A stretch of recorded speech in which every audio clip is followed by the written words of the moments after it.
Hi, I'm John Cole Morgan, and I'm so pleased to bring you this installment of Our Voices in Cloth. I'm joined by Twig. Darling, welcome. How are you? Fine, thank you. And thank you very much for inviting me. Oh, thank you for contributing. Now tell us a little bit about yourself and where you are. So I am a quilter. I always introduce myself as I'm Twig, I am a quilter, a bit like Alcoholics Anonymous. I live in, currently, well, I've been living in Durban for a long, long time. Um, yes, and and I've been quilting for the last 25 years, So it's actually. just a I did phase then. Yeah. Well, I did quilt before then, and then I didn't know I was actually quilting, and I didn't know I'd missed it so much, or that it should have been so much a part of my DNA until I walked into the most wonderful quilting shop in Kloof in Durban, and I just immediately felt at home, and I've never looked back. So what brought you to quilting in the first place? Well, I actually started way back in 1981 with hexagons. Mhm. My boyfriend at the time was a surfer, and we spent all of the time on the beach, especially when the weather was absolutely awful. So I used to sit with my little hexagons and do hexagonal flowers um, while I was sitting on the beach. So that was a very, very long time ago. My brothers each were given for their 21st quilts. They weren't actually quilted, but they were patchwork blankets, effectively. And then, as I said, until I moved into the area where I live now. And I like color. I love color. Um, I'm not very good at following instructions, so I tend to. And I mean, I can't tell you if I'm a traditionalist or because I do traditional blocks and squares and things, as we all do, because that's what patchwork is all about. But yeah, I enjoy playing with color. I enjoy the relativity of color against color, and how the personality of color changes.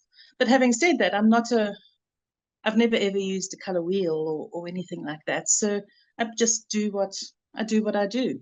Your Mm. relationship with color, don't you find that changes as you change in your own life? Yes and no, I suppose. I'm, I think I'm not scared of it. But also, I mean, obviously, if you making a baby quilt or a quilt for somebody that doesn't like the kind of colors that you like, you will change your palette. But I don't think the color ever goes out of it. My friends all laugh at me. They say, "Oh, you always know it's Twig's quilt because it's got purple in it." I love it, and for me, it's my neutral. Oh my And God, that's going to be on a sweatshirt. Purple is my neutral. I love that. purple is my neutral. Somebody sent me a clip. Apparently, there's a shop in Seattle Mm, called the Purple Store, and everything in it is purple. you've got to go. I've got to go. You I've have got to to. go. What's your best bit about quilting? My best bit about quilting is that it is creative. So my day job is dealing with people all of the time, and that's there's nothing wrong with that. I love people, and I love interacting with people. A lot of my courses over the last couple of years have all been kind of online, and I hate that. I hate the distance that it puts up, the barrier that it puts up between people. And for me, the quilting is playing an opportunity to play with beautiful things. I have a gamel long arm, and I do quilts. I quilt for people. I do their quilting for them.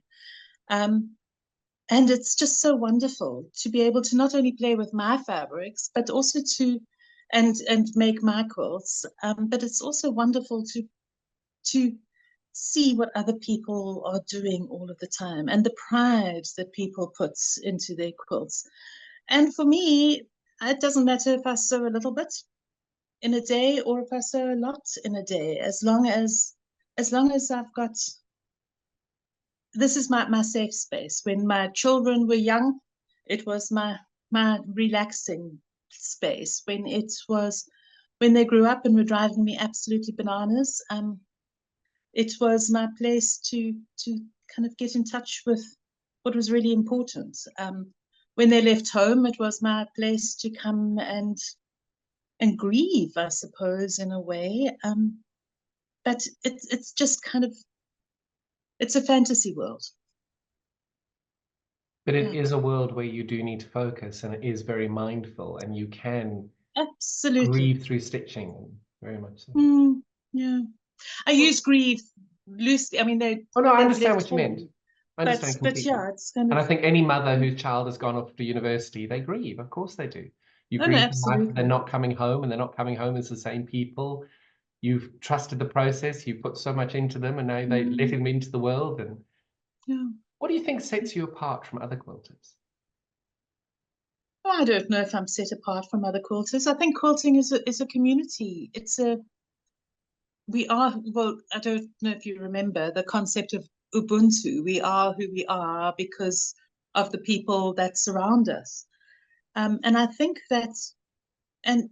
quilting guilds and quilting groups and quilting events bring quilters together, and we feed off each other.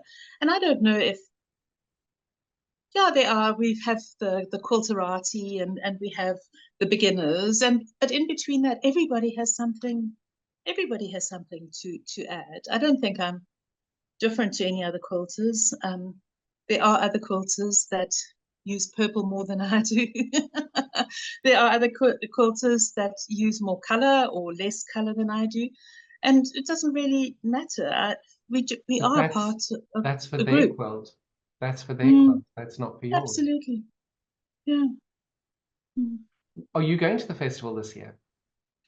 Yes, I am. I am. Unfortunately, I'm working the week before then in a small town called Ladysmith. So so I'll be able to. So I'm going up on the Saturday, the Sunday, the Monday, and possibly the Tuesday. I want to sign up for a couple of classes. Right now my focus is getting my quilts ready for festival. So, well, I've got two. One's on my machine at the moment, so I'm kind of glancing at it while I'm talking to you.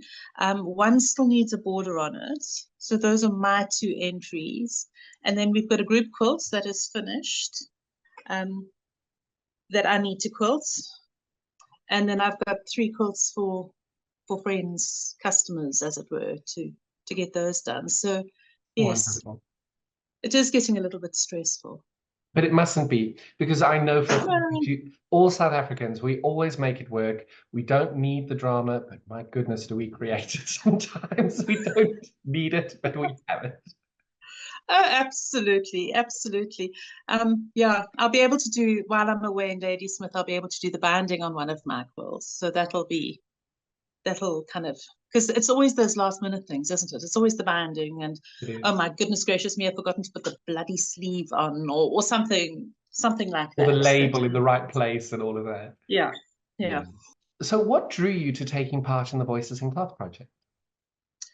Well, to be perfectly frank, I wasn't going to, Oh, because yeah, because I do freelance work, and all of a sudden I just had this rush of work. fantastic. And then a friend of mine said to me, we had a bit of an argument. We've never really argued before, and I suppose it wasn't really an argument. And Sorry, what were we saying um, about the drama? and Can I just, it wasn't. before the story continues, are you still friends? Oh, absolutely. Good. Okay. Who quilt's going on my machine next? Okay, good. So no, it wasn't an argument. It was a discussion, and we were actually, I think I'd started thinking about the cloth beforehand. My husband and I were having breakfast at the Emporium of Fine Foods, known as Wimpy locally, and Can I just and say, he was you have no idea how much I miss Wimpy. I don't know what it is Wimpy about their breakfasts are the coffee and best. their pancakes, and oh my goodness, I miss them terribly. So he was on his phone, and he had his head down, and he was moaning about something. And so I sketched my quilt on the back of a till slip that I found in my bag, and and then I said to Mandy, I've got it. I know exactly, sorry, that's my friend. I said to her, I know exactly what I'm going to do for festival. I said, I'm going to call it Searching for Rainbows. And my quilt is all shwe, with the exception of a piece of gold silk in it. And I said to her, I'm sick and tired of everybody moaning about all of the issues in South Africa. And she said, well, it's exactly the opposite of mine. But we actually are talking about the same thing, and not even from opposing angles. So it was through that kind of discussion, and I think it was the final straw with one of my husband's very cryptic comments about what is happening around here. So yes, that's why it wasn't a conscious decision. It just kind of happened. And that's what my quilt is all about. It's recognizing that we have issues. We have issues with power, with corruption, with electrical power, that is, with education, with crime, with all sorts of things. And just talking to my students, and I deal with students across all of the races, across all of the socioeconomic levels in the country. And just speaking to my students where they feel exactly the same way as I do, as my friends do, that things are falling apart, but we can do something to fix it. And it's only through the people and the will of the people, not the politicians, because the politicians, you've got a social commentator in England, Constantine Kisson, who did a wonderful talk at an organization called ARC. And he challenged the politicians in the room. He said, what are you doing about this? I'm paraphrasing here. He said something along the lines of, you were elected to make a difference. You weren't elected as in a job for life, and so make a difference. And that's what we want. And we're coming up for elections. Who knows what the outcome is going to be? And I think whatever the outcome is, it's going to be a little bit scary for a whole lot of people. But we can do something different. We've got the skills, we've got the knowledge, we have the will to you do also something. have one of the best countries on the planet to do it for. Well, you do. It's difficult. When you live I've abroad, traveled extensively. I was going to say, when you travel abroad, the biggest asset of South Africa, in my opinion, is its people. Absolutely. Everywhere you go, the people who earn the least are the kindest, the most generous. They would give the shirt off their back if you need it. They will always reach out and help. And the majority of people come from that deep space of pure kindness. Because in some cases, they have nothing else. And by doing that, their lives are more enriched. And I'm sure as you've traveled extensively, there isn't that kindness and compassion so generously given to anybody who might need it. You'll get it, but you've got to work and be better friends with them. You've got to have a bigger place in their heart to be able to get that, where South Africans feel so generous in that way. And maybe that's my Roy Neck disassociated, I'm not in the country every day nonsense. Maybe that's my little rose-tinted glasses to the whole process. Well, yes, I think yes and no, because our population has exploded. The difference between rich and poor has got bigger and bigger and bigger.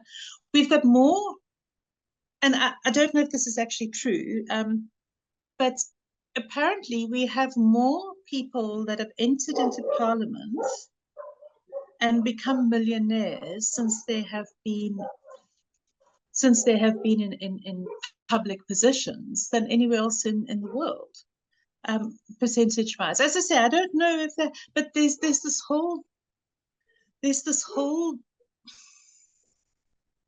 dichotomy of if I am in a position of power, I have the rights, I have the entitlement to take more and more and more. And I'm not saying that hasn't happened with politicians in the past. I don't know. I can't really comment on that, but it's just, the expression is I need more gravy on my pie.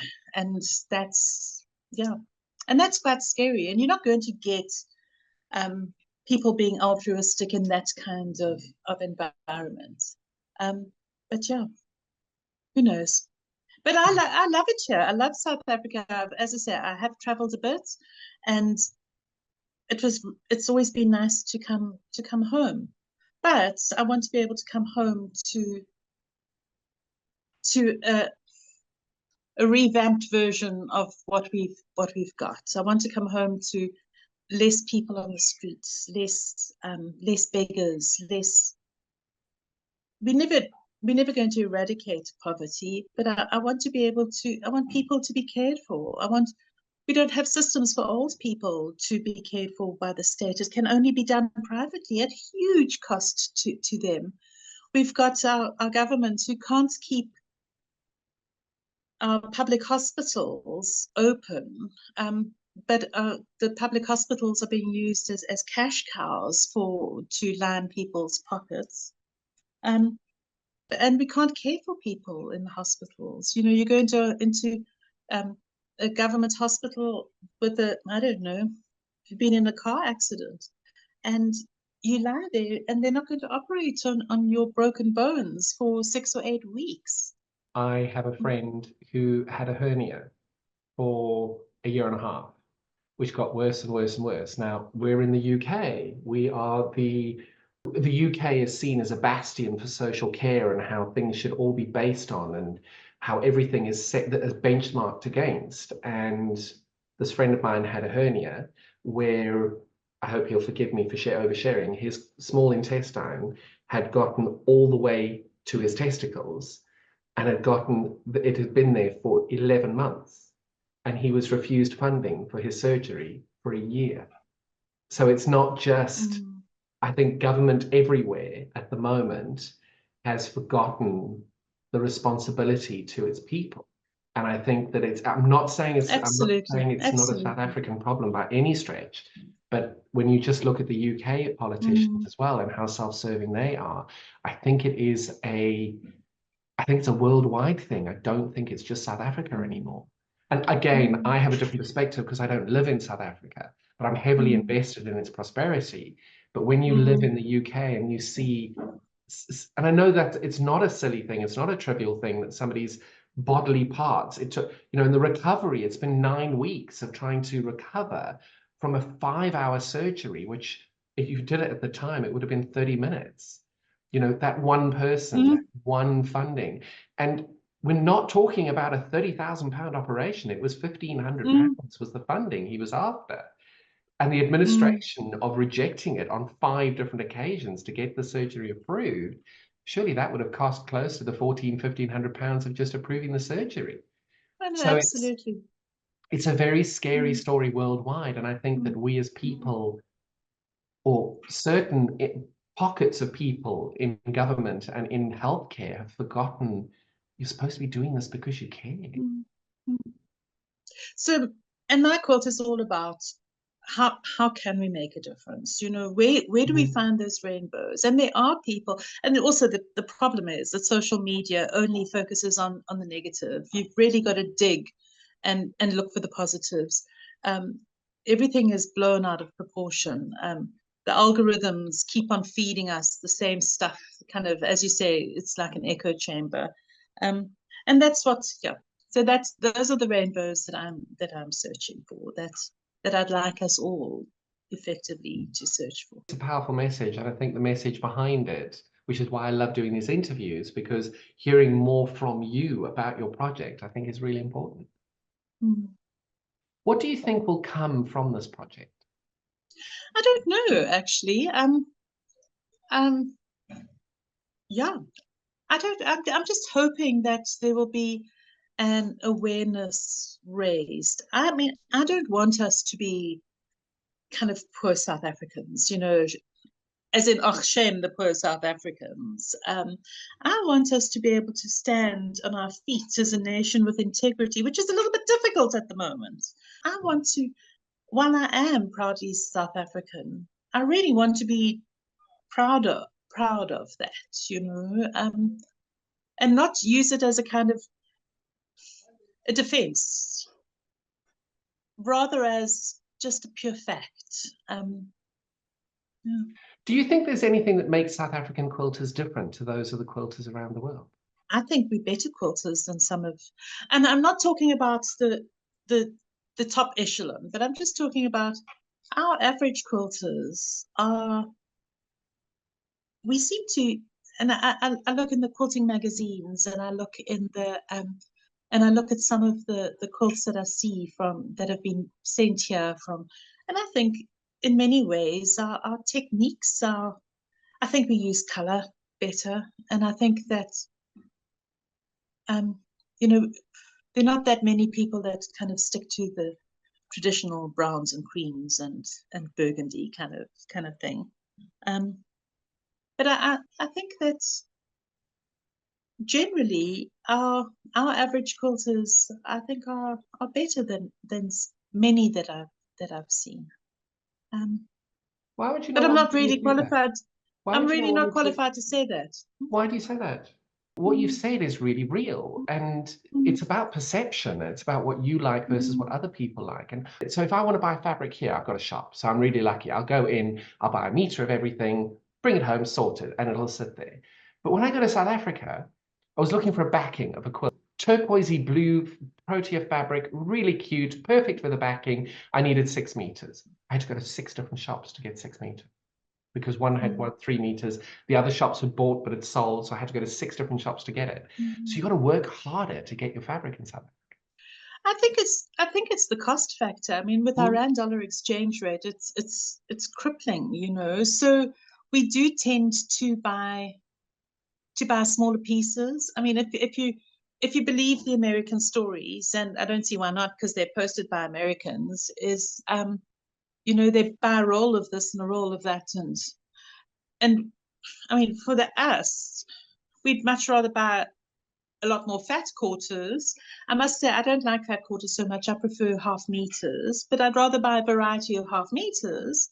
Um, and we tend to use on our backings, we tend to use, I must really find out what they're called, but we use the West African fabrics that are come in a 6 meter, no, 6 yard, 5.5 meter thing. So I use those as backings a lot, or sheeting, or yeah. So we don't tend to use. Well, I don't know about everybody, but you know, most of the people that I quilt with, they we tend to put less expensive fabric on the back of quilts because fabric is just so horribly expensive. So, well, I went to America just before COVID. I did a road trip around America, and I did like 14 days going to different shops. Oh, And fantastic. it was glorious. So I flew into New York. I drove from New York, went up through New York State, drove through to Ontario in Canada, did all the shops up there, came back, did a course in Buffalo, and did every single shop I could possibly get to within New York, New Jersey, Pennsylvania, Rhode Island, doing all that whole little area. And it was extraordinary. So when you ask the question, do people really buy by the bolt? I walked into 2 shops and they were selling. So one of them was a K-facet fabric. Now, K-facet for me to buy wholesale in my shop is £10. Wholesale with that. So K Facet's fabric is selling. His fabric is sold here for about 280 rand So a for me to meter. buy it in the UK from my wholesaler in the UK, it is 245 rand a meter wholesale.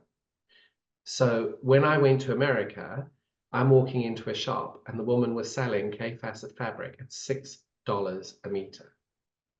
Holy mackerel. So I bought a bolt of 3 different Absolutely. fabrics. I bought 3 bolts of fabric. Oh, Walked I into another love shop. Kev and I love his fabrics. But this is the thing, it's because they buy in such enormous bulk, they just Mm, sell it at trade price and get their money back. mm, Whereas the yeah. market for smaller shops, and here in the UK, you know, I can't sell Tula Pink fabric. It is cheaper for me to buy Tula Pink fabric from Missouri Star Quilt Company in America, ship it in, pay the duty, pay the shipping costs. It's cheaper than buying it from my wholesaler. Yeah. And you don't have a, a punitive exchange rate, whereas we do. you know. Well, mistrust did a wonderful job on destroying our country, our exchange rate, our interest rates, and all of that. So, in one speech, our Prime Minister destroyed our country in one 45-minute speech, and then got a two and a half DNA done minute. that every week. But it's not on a global market, which causes your exchange rates to drop, go through the roof, and it's not. So it's a very hard situation. What's next for you in your quilting journey? My mind is always going.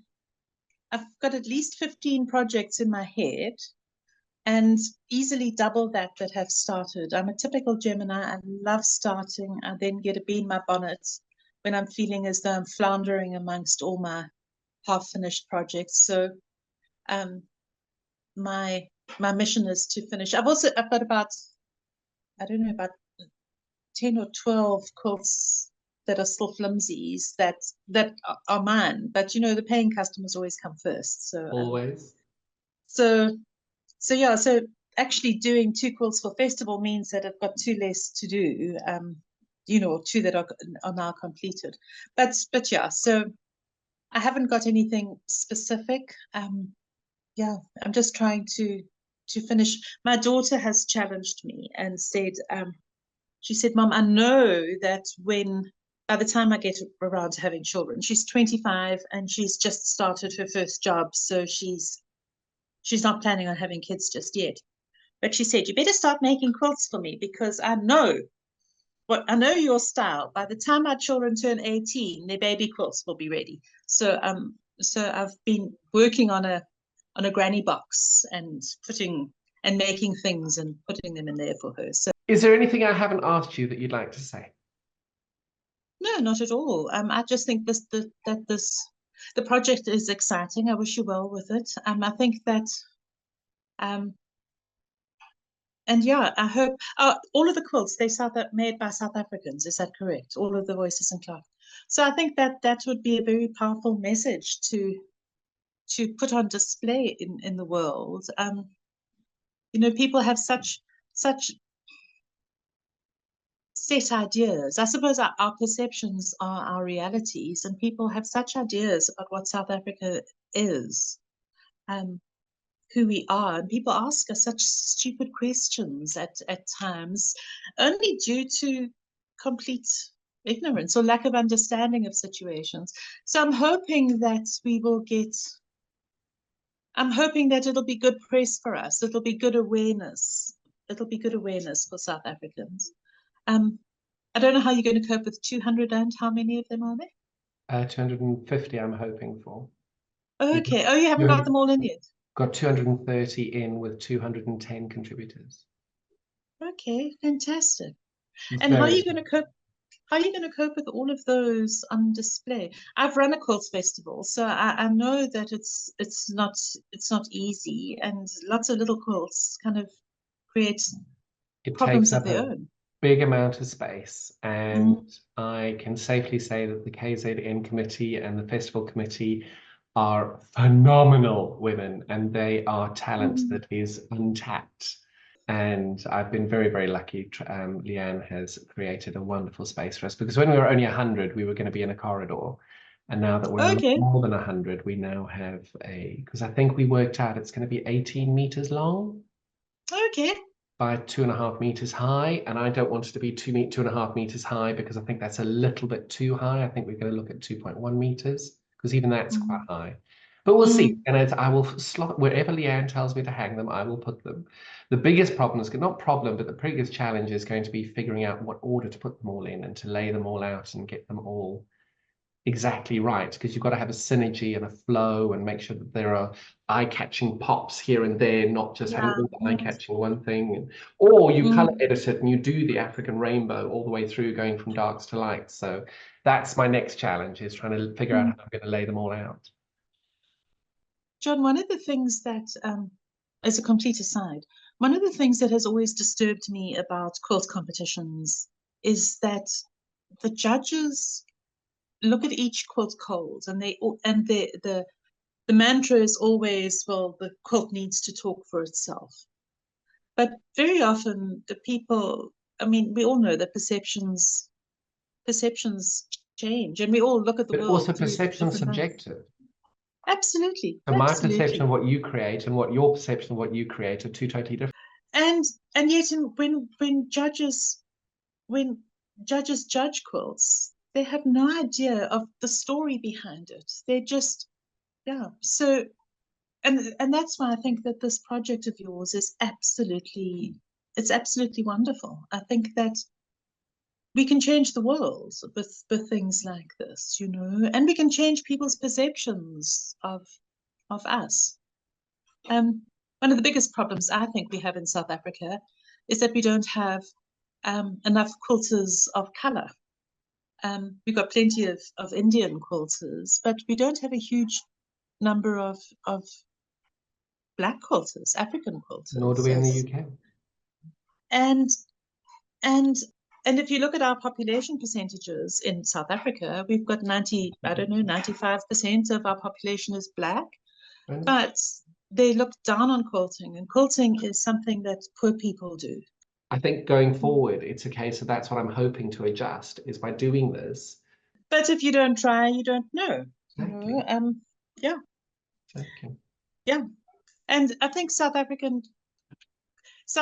is a bit of an anomaly. I can never say that word. And I think that people know us. People know us through Johnny Clegg and Nelson Mandela and Bishop Tutu. I remember a few years ago there was a book on there was a project done somewhere in America about Nelson Mandela quilts. But it didn't really incorporate any or many South African quilters. And I always thought that was a bit weird because, you know, he's ours. He doesn't really belong to anybody else, although he has become a world icon for all the right reasons. But yeah, as you say, if you don't ask, you don't know. If you don't try, you have no idea. Anything else? No, not at all. Well, Twig, thank you so much for joining us today. I have thoroughly enjoyed that, and thank you for being here. It's an absolute pleasure. Thank you. Join us again next time for our next installment. Bye-bye.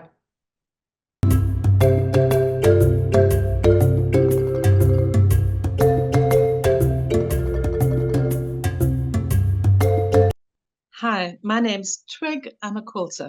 I come from Durban in South Africa. It's where I live at the moment, or where I've been living for a long time. And I have made a quilt for Voices in Cloth called Searching for Rainbows. As a South African, I'm concerned about my country. I'm concerned about many of the social issues in my country. And I believe that these things can be fixed. And that is where the Searching for Rainbows comes in. My quilt is constructed of shwe, our local fabric, a traditional, well, it's not really traditional, but a South African fabric. South Africa is a phenomenal place. The weather here is beautiful. The environment is beautiful. But we have things to change. And the only people that can change that are us, are the South Africans, the people that live in this land. And it doesn't matter who we are, we can do it. If we pull together, we can do it. If we've got the will to do things, to make changes, we can. And I really, truly believe that we can make a difference and show the world that we can.